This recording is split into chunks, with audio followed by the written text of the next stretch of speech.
আসসালামু আলাইকুম রহমতুল্লাহি ওবরকাতুহু। সম্মানিত দর্শক, বিএনপি সরকারের মধুচন্দ্রিমা বা হানিমুন পিরিয়ড এটি শেষ হয়ে গেছে, অর্থাৎ ৬ মাস চলে গেছে। এ সময়ের মধ্যে বিএনপি সরকারের সফলতা আপনি কতটুকু দেখলেন, কিংবা সরকার নিজেদেরকে কতটুকু সফল বা ব্যর্থ মনে করল? অবস্থা দৃষ্টে মনে হচ্ছে যে সরকারের যে অহমিকা, সরকারের আত্মতুষ্টি এবং নিজেদের সফলতার ব্যাপারে তাদের যে উন্নাসিকতা, এটি অতীতের যেকোনো সময়ের যেকোনো সরকারের চাইতে অনেক, অনেক বেশি। সরকার ঠিক বুঝতে পারছে না হোয়াট ইজ গোয়িং অন, বাংলাদেশে আসলে কী হচ্ছে। সরকার অনুধাবন করতে পারছে না what should be going on, তাদের আসলে কী করা উচিত। অতীতের সরকারগুলো যেভাবে নিজেদের গুণকীর্তন করত এবং নিজেরা দায় না নিয়ে সকল দায় অতীতের সরকারের উপর চাপাতো, বিরোধী দলের উপর চাপাতো এবং এই দেশে লুকিয়ে থাকে বিভিন্ন রকম সিন্ডিকেট যারা রয়েছে তাদের উপর চাপাতো। ঠিক একই কায়দায় বর্তমান সরকার অতীতের যে সকল রেকর্ড ছিল সেই রেকর্ডগুলোকে ত্রিমাত্রিক ওয়েতে আরও বড় সড়ো করে তারা নিজেদেরকে সাধ্য তেঁতুলের বেশি, নিজেদেরকে সফলতার এবং সততার বিমূর্ত প্রতীক, আর বর্তমান জমানার যত দুর্ভোগ দুর্দশা, যত কিছু কুফল, তার সব কিছুই হয় ইউনূস সরকারের, হয় শেখ হাসিনা সরকারের, অথবা ভারতের, অথবা ভূত প্রেত যাকে বলে রাক্ষস খোকসের কারণে হচ্ছে, এরকম একটা ভাবসাব তাদের মধ্যে চলে এসেছে। এর কারণটা কি, এই বিষয়গুলো নিয়ে সংক্ষেপে আলোচনা করার চেষ্টা করব। প্রথমত আমার মতামত বলে নিই। আমার দৃষ্টিতে এই সরকারের ন্যূনতম সফলতা উল্লেখ করার মতো সফলতা নেই। এটা হলো নির্মম বাস্তবতা। এমনকি শেখ হাসিনা সরকার তো দূরের কথা, ডক্টর মোহাম্মদ ইউনূস সরকারের যে ধারাবাহিকতা ছিল, ডক্টর মোহাম্মদ ইউনূস সরকারের অসংখ্য মন্দ কাজের মধ্যে যে সকল ভালো কর্ম ছিল, সেই কর্মগুলো কিন্তু এখন দেখা যাচ্ছে না। শেখ হাসিনার জামানাতে মানুষের একটা বিশ্বাস ছিল, ইউনূসের জামানাতে মানুষের একটা বিশ্বাস ছিল, কিন্তু বর্তমান জামানাতে গত ৬ মাসে কোনো মানুষের মধ্যে বিশ্বাস এবং আস্থা, এ দুটো বিষয় লক্ষ্য করা যাচ্ছে না।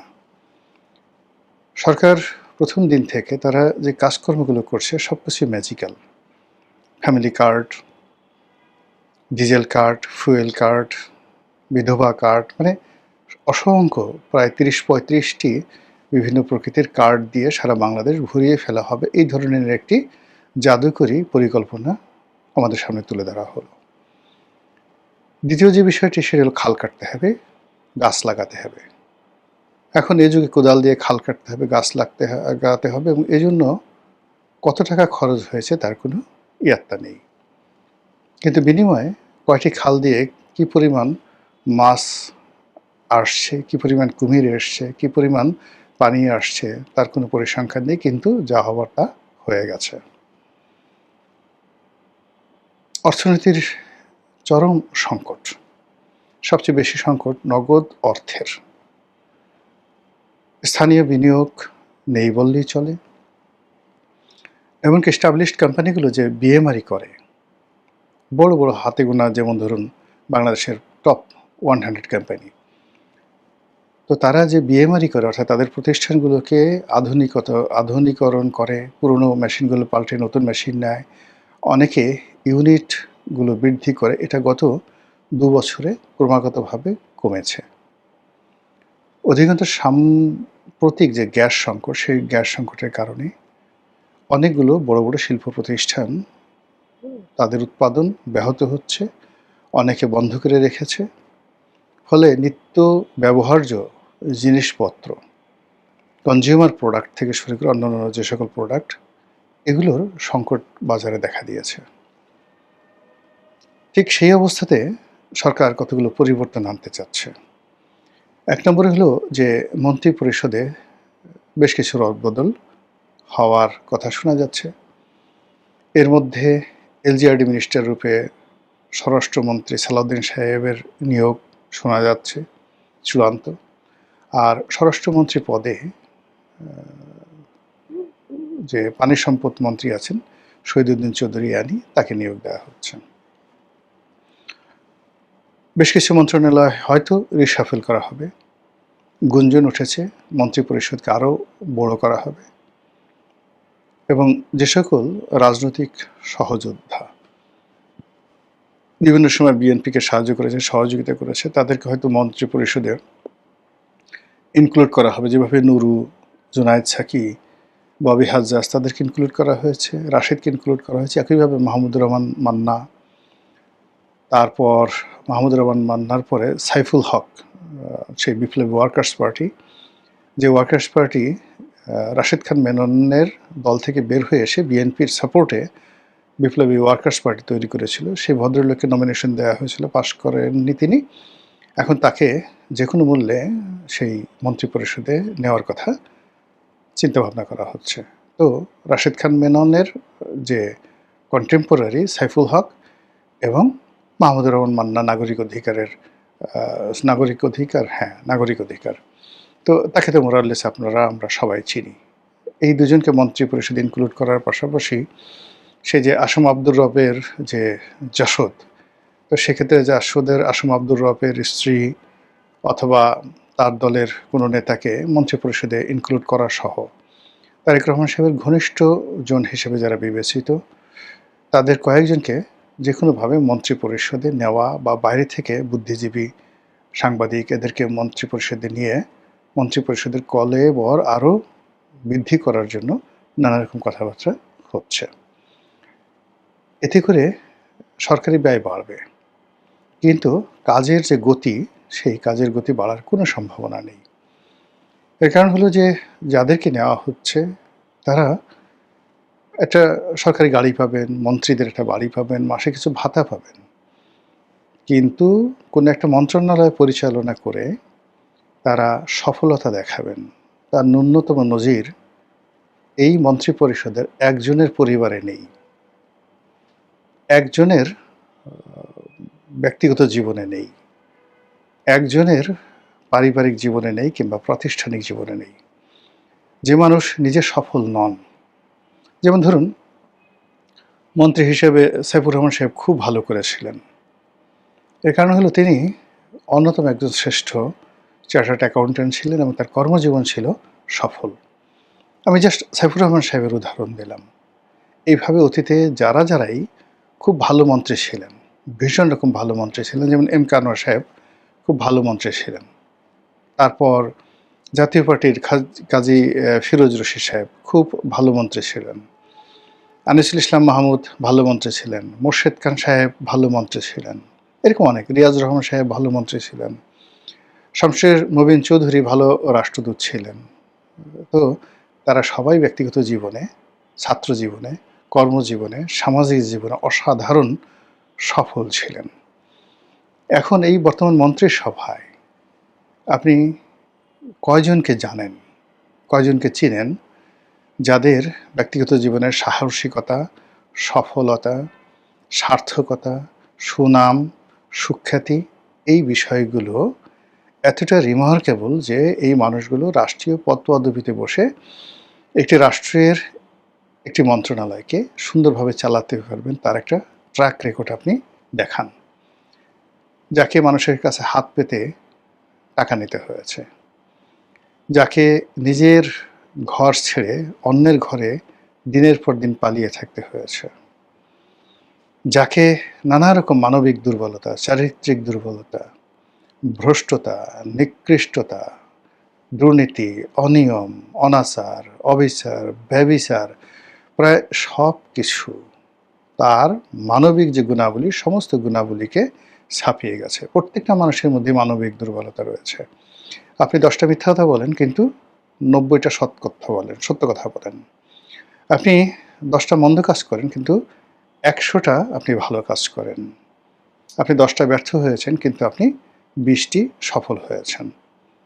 তো সেই দিক থেকে আপনি অতীতে যে সকল সরকার ছিলেন, সে সকল সরকারে যারা সফল মন্ত্রী ছিলেন, সে সকল সফল মন্ত্রীদের একটা আউটস্ট্যান্ডিং সাকসেস রেকর্ড ছিল।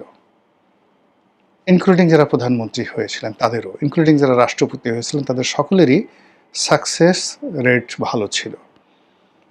কিন্তু যারা ব্যর্থ হয়েছেন দেখবেন যে তারা সবাই একই রোগে আক্রান্ত ছিলেন। সেটা বঙ্গবন্ধুর ব্যর্থ লোকজন, মোশতাকের ব্যর্থ লোকজন, এরশাদের ব্যর্থ লোকজন, সব ব্যর্থতারই মানে যারা অঙ্কের ফলাফল সঠিক করে তাদের উত্তর এক হয়। ফলে পৃথিবীর সকল সফল মানুষ, সার্থক মানুষ, বুদ্ধিমান মানুষ, জ্ঞানী মানুষ, অনুকরণীয় মানুষ অলমোস্ট সেম। যেভাবে বিল ক্লিন্টন সফল হয়েছেন, একেবারে হুবহু একইভাবে মাহাথির মোহাম্মদ সফল হয়েছেন। যেভাবে মাহাথির মোহাম্মদ সফল হয়েছেন ওভাবেই দেং জিয়াওপিং সফল হয়েছেন। দেং জিয়াওপিং যেভাবে সফল হয়েছেন একইভাবে সিঙ্গাপুরের লি কুয়ান সফল হয়েছেন। লি কুয়ান যেভাবে সফল হয়েছেন একইভাবে গামাল আবদেল নাসের সফল হয়েছেন। আর যদি আপনি ব্যর্থতার কথা ধরেন তাহলে পৃথিবীর হাজার হাজার ব্যর্থ মানুষ, অত্যাচারী মানুষ, পরাজিত মানুষ, উচ্ছেদকৃত মানুষ, নিন্দিত মানুষ সবগুলো সেম ক্যারেক্টারিস্টিক্স, সেম পরিণতি, সেম কর্ম, সেম লেখাপড়া, সেম জিনিস। তার প্রেক্ষিতে আপনি এখন বর্তমান জমানাতে যারা মন্ত্রী আছেন, যারা এমপি হয়েছেন তাদের মধ্যে এই রাষ্ট্রে পরিবর্তন করার জন্য, এই রাষ্ট্রকে সুপথে পরিচালনা করার জন্য আপনি কয়জনকে দেখতে পাচ্ছেন?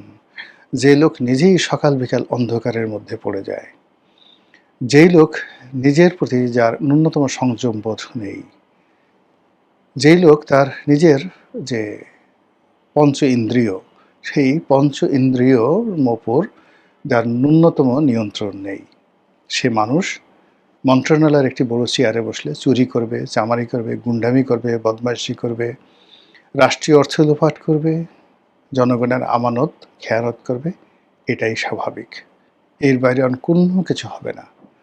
যে ঘটনা মগধের রাজা বিম্বিসার কিংবা বিম্বিসারের পুত্র সেই অজাত শত্রুর ক্ষেত্রে ঘটেছে, ঠিক একই ঘটনা আইভান দ্য টেরিবলের জীবনে ঘটেছে। যে ঘটনা বিম্বিসারের জীবনে ঘটেছে সেই একই ঘটনা সেই যে কমোডাস, কুখ্যাত রোমান সম্রাট কমোডাস এবং মার্কাস অর্লিয়াসের ক্ষেত্রে ঘটেছে। কমোডাসের ক্ষেত্রে যে ঘটনাটা ঘটেছে, রোমান সম্রাট নিরো এবং তার মা অ্যাগ্রিপ্পিনা, তাদের ক্ষেত্রে সেম ঘটনা ঘটেছে। কুসন্তান কখনো পিতামাতার নাম নেয় না,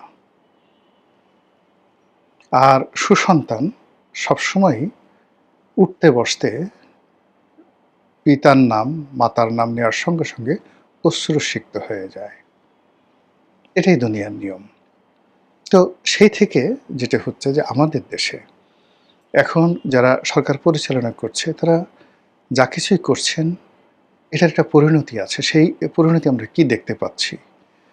আচ্ছা বলেন তো, আইন শৃঙ্খলার কেন উন্নতি হলো না? কেন মব এখন পর্যন্ত বন্ধ হলো না? চাঁদাবাজি, অন্যায়, অবিচার, এগুলোর কোনো সুরাহা কেন হচ্ছে না? কেন মানুষ সেই বুক ফুলিয়ে সমাজে চলতে পারছে না? ক্ষণে ক্ষণে কেন দীর্ঘশ্বাস শুরু হয়েছে? বাংলার যে মধ্যবিত্ত সমাজ সেটি কেন শেষ হয়ে যাচ্ছে? নিত্য নতুন কোটিপতি কেন অর্থনীতিতে যুক্ত হচ্ছে? আর লক্ষ লক্ষ মানুষ দৈনিক প্রান্তিক জনগোষ্ঠীতে পরিণত হচ্ছে? কেন মানুষ ইজ্জত বিক্রির জন্য পাগল হয়ে গেছে? কেন মানুষ শেষ সম্বল বিক্রির জন্য দাঁড়ে দাঁড়ে ঘুরছে? কেন মানুষ আশ্রয়হীন হয়ে পড়েছে? এই বিষয়গুলোর সুরাহা করতে হবে।